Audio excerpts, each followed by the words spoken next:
Good morning, everybody. I'm Ed Parcaut, and that's right, Mike Kelly's in the house again. Woo. 2 days in a row. Oh my goodness, it's almost like Christmas. Except a lot worse. I can't hear you today. Is that mic on? It's weird. Oh, there we go. How about I turn you back up? Well, there I am. Yeah, There I is. Well, that's because I use this for other shows too, and you don't need two microphones. No, I got a good enough voice, but I don't need to hear myself twice. Echo. Like one of the granddaughters contacted us on FaceTime last night, and then I wasn't on, and she dialed me in, and the big echo in the room was kind of cool. She's like, "This sounds great." Is that because your AOL account was canceled? Yes. Okay. You heard about using that, right? FaceTime. No. AOL finally closed up. Are you serious? Yeah, they said on the show, they're like, that's like a star who died that you thought was already dead. Oh no, a lot because I thought AOL was gone. Yeah. Well, there's one person I know of that has an AOL account, and that's Patrick Wallace.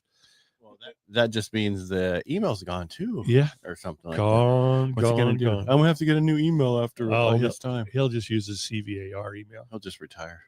Well, he's planning that fairly soon too, I would imagine. Guy's 106. Oh wow. No, he's not that old. No. But you're being mean about it. Yeah, I forgot. Let me click over here. I forgot. When you're really good friends, you can be mean to your really good friends. All right, I got some news today. But before we get in the news, I want to show something. Uh-oh. Yeah, it's cool. Nothing bad. Oh, they allow an image file now? What do you know? Oh, screen share. Doesn't have to be a JPEG. Well, it doesn't have to be a PMG. Oh, entire screen. Boom. Share.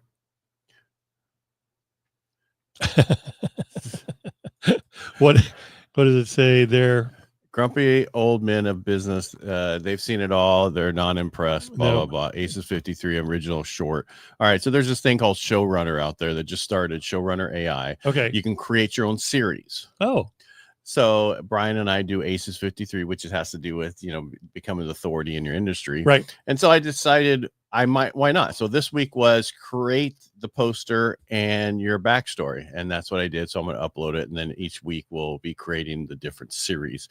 So if you go to showrunner.ai, okay, just Google it. And then you can go to it's on the Discord servers, which a lot of people have no idea what those are. Yeah. But you go there, you can actually watch a ton of a series. There's a series there that looks like, what's that? South Park. Oh. But it's a series related to the Valley. So it's called Exit Valley. It has to do with Silicon Valley. Okay. Kind of a knockoff thing of it. So that's basically what I'm working on, just to see something different. Very cool. Heck? Yeah, very it's cool. Just different. So your beard is quite white there. Yeah, over there. No, on the cartoon. Because that guy is 60 something. Ah. So, and the other guy looks more like Brian, and yeah. I'm more of a Navy. It's not supposed to be exactly us. I gotcha. But I didn't look close. So I put the meta glasses on Brian, and it looked more like him. So the only reason it looks like Brian because he's got the vest on, and usually it's a white shirt. But hey, I just let AI do what they do. Yeah. Yeah. There you go. That's cool. Yeah. I mean, it wasn't, like I said, it's not. So that one's definitely older than me. That's fine. I don't care. That's not what it is. It's not supposed to be me exactly. It's supposed to be. So it's going to be a satire about. So people are going to come and talk about their new inventions, but we're going to make fun of all the different things. So it's like the two old guys in Sesame Street. They're always just banging on somebody, yeah, right? Exactly. Or bagging on someone. Right. That's what it's going to be like. Okay. That sounds like fun. We'll see. Only the boomers will probably like it. Yeah. Yeah. Certain generations. I don't know. We'll see. You never know. Yeah. Well, some of you are going to be talking way over their experience levels. We'll see, because we're going to make it. I already have the first 5 and 10 minute episode already scaled out. Oh, wow. Yeah. So it wasn't that difficult. So nobody can say you just sit on your laurels when you're not doing anything. Correct. Yeah. I just thank God we have AI. Because it helped me create the picture and everything else. That's cool. All right. What do we have? Oh, inflation data came in. What's that Nelly song? Hot, too hot or whatever. Too hot to handle? Yeah. Well, it came in too hot to ignore. Oh. Yeah. So the PPI, which is producer price index. Right. The core rose, the headline and core both rose by 0.9, crushing just the 0.2 that they were expecting. Headline PPI rose from 2.4% to 3.3%. Core PPI surged from 2.6% to 3.7%. What does this mean? This means all the producers are eating the tariffs and not passing along to the consumers. That's what this is meaning. So bottom line, it's probably going to take a couple months for this to go back down. But that's basically what this is meaning. They, instead of passing on the cost to the consumer, they are eating it. Basically, that's just the easiest way to put it. Right. Yeah, I was talking to my son yesterday, and he was saying, "Oh, these tariffs are." Well, I hadn't talked to him in a while. And these tariffs are just killing us. And I said, I haven't seen prices increase as a result of the tariffs yet. Have you? Oh, yeah. What? Eggs? No, not eggs. No, I'm just saying. But he didn't have any. What does he do? He's in solar. Okay, well, solar I could see. Right? Well, and I guess a lot of the incentives have gone away for solar. Yes, because nobody wants to be forced to have to take solar, so they got rid of all the incentives. Look at Tesla guy. He lost so much incentives from the government in the big beautiful ugly bill or whatever it's called. It's like today I was at the gym this morning and the guy's walking around in a shirt, "Fuck Trump." I'm like, really? That's just really, you can't come up with anything else than that. I didn't walk around with, "Fuck Obama." Or "Fuck Biden." No, thank you. Yeah.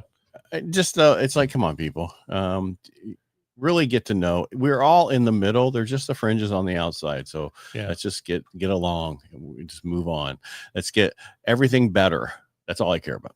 I don't care who does it, as long as it's better. I want my life to be simpler. I want business to be back where it was. You're talking about real estate? Yeah. Yeah, but that's going to take a lot longer. That's going to take longer. We got so many issues with interest rates and affordability.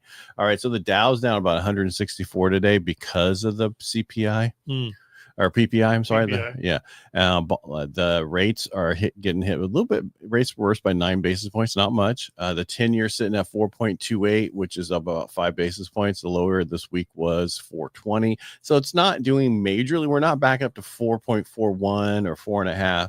So, I mean, it's not perfect, but it's not really bad.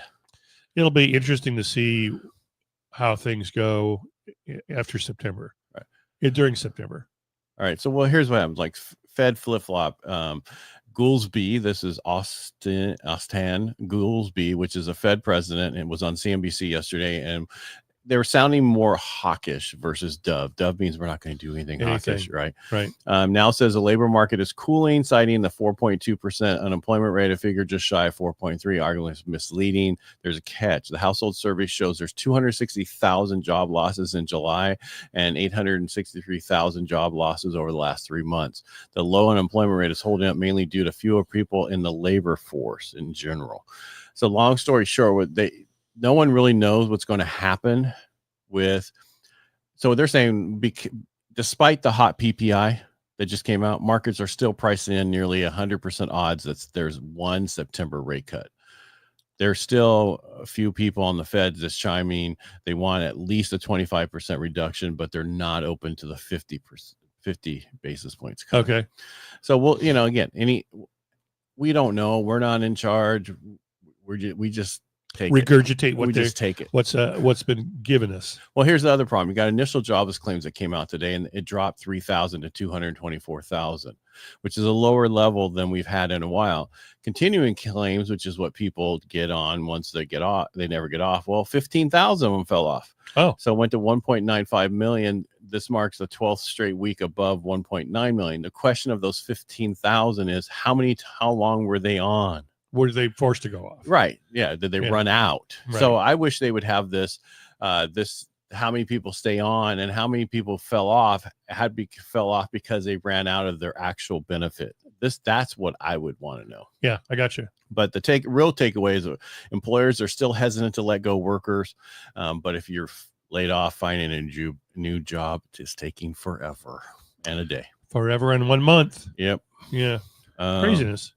I was talking to somebody yesterday on one of my podcasts, and she's out of LA, and she she's a talent agent, but also she does clothing. And I asked her what we were talking. I said, how's it, she says she gets them done there in LA.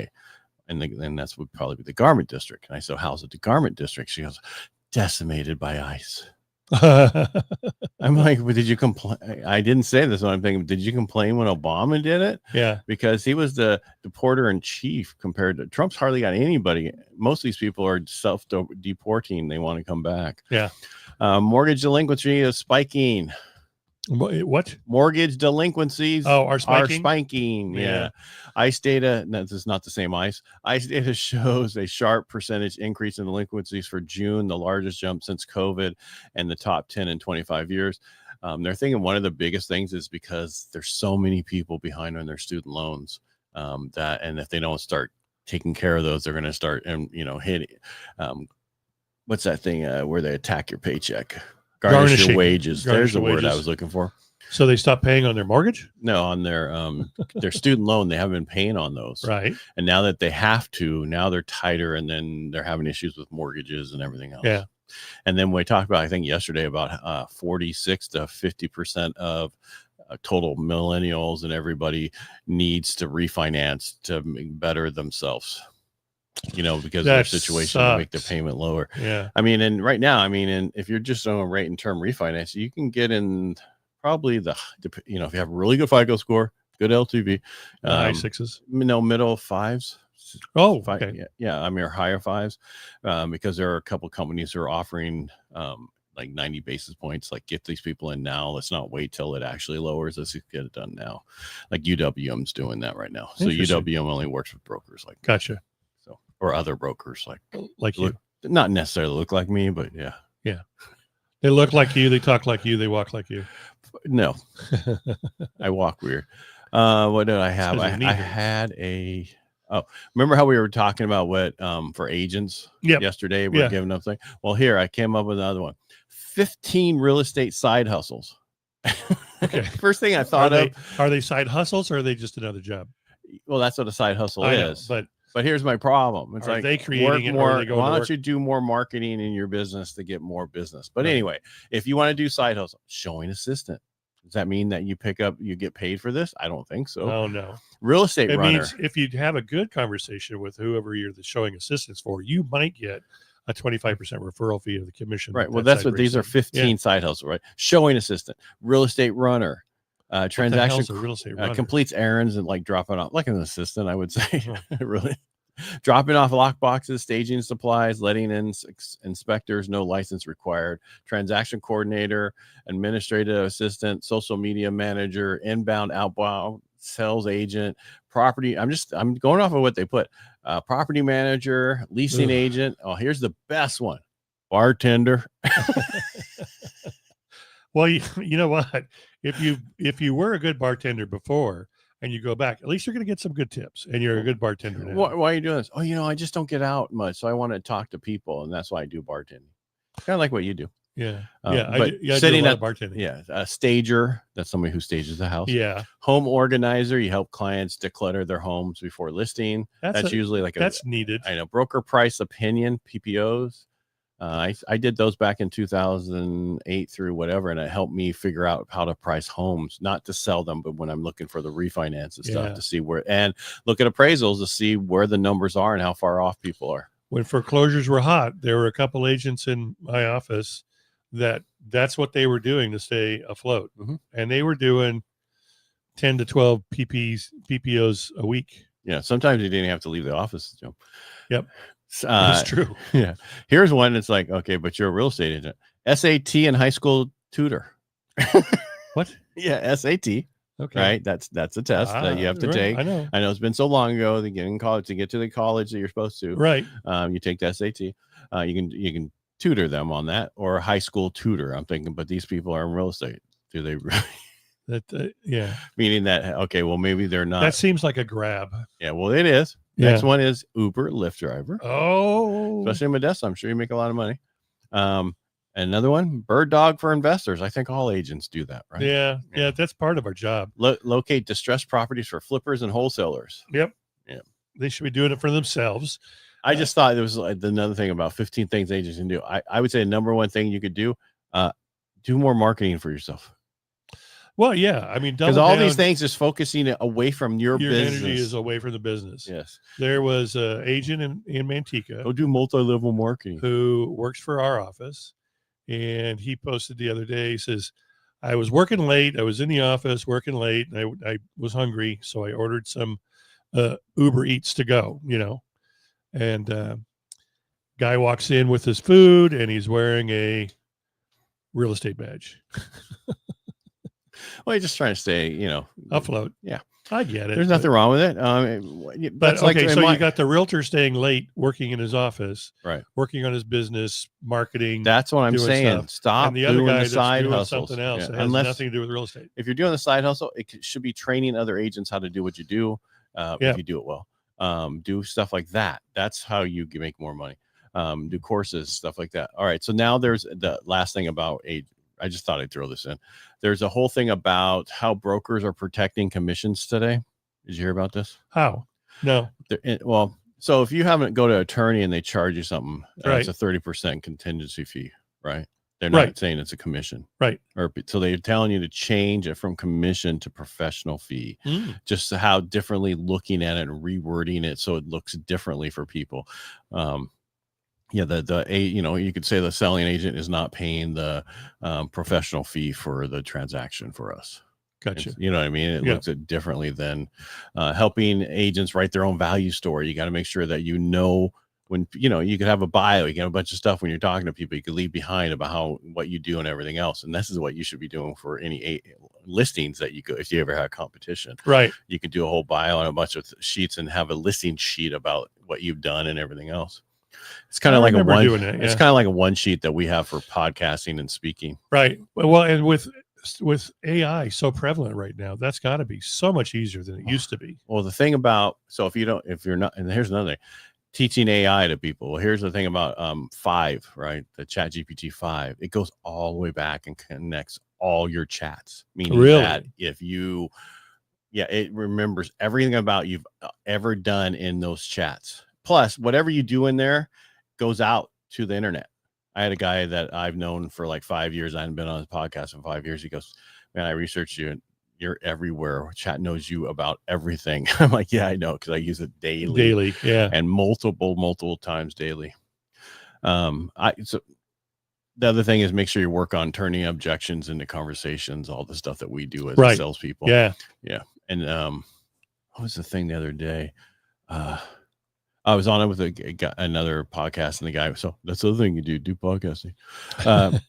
And he was talking about how not to change the conversation so that you're not kicking someone's dog, he was saying this whole thing, and the only thing I could think of was Zig Ziglar about who's kicking your dog. Do you remember that statement? Yeah, I do. Where it's about how bosses pick on people at work, and then they go home and pick on their wife, and the wife picks on the son, and then the son goes and kicks the dog. And it's just like stuff like that, just being nicer to people, especially at work. But anyway, I guess I was all over today. It's an amazing way of treating your fellow man. Or dog. Kindness goes a long way. I remember my first 2 years in real estate, I would get so angry about the stuff that you can't control. And then once I let go of the stuff I can't control and control on the stuff I can, I felt so much more at ease and relaxed. And I was so much nicer to the fellow realtor on the other side. And I just looked at every problem that would come up. And I remember telling one guy, he says, hey, we got a problem with the loan. I said, okay, how do we fix it? And he went, what? And I said, how do we fix it? We want to close this escrow. How do we fix it? Let's figure out how to fix it. He goes, Mike, you're the first one I've heard something like that from ever. I know I'm new in real estate, but everybody else always just yells at me. I said, and do you close the escrow? Usually not. Well, let's figure out how to close the escrow. Well, then when I come into you with a problem, I tell you, this is the issue we have, and this is how we fix it. Right. I give the it's that what I used right to tell my staff is, don't bring me a problem, bring me the solution, because we get problems all day long. Yeah. If you have a solution, just tell us how we can fix it, or just fix it. Right. As long as it's under $100, you don't have to ask for anything. Yeah. If it's over that, we might want to talk. That's true. The other thing they're saying about is simplify the buyer agreement. I don't know if you have to use a car buyer agreement. Well, you don't have to be a member of CAR. Well, I'm just saying they're saying create your own. Use the stuff, but make it more simple so people can understand it. Yeah. That's just something you can do. Yeah. But I mean, but I know everybody uses CAR, but you could do as a cover sheet or something. You know what I mean? To make it more. Yeah. So throw it to chat and say, make this so everybody can understand it. Mm-hmm. Yeah. Can you put this in layman terms? Yeah. There you go. Because that's what people want to know. Because you never know. People will sign one. Because I had one other guy was referred to another agent. I qualified him. Everything. He's like, I go, okay. Do you want me to send this to your agent? He's like, well, we haven't signed anything with them.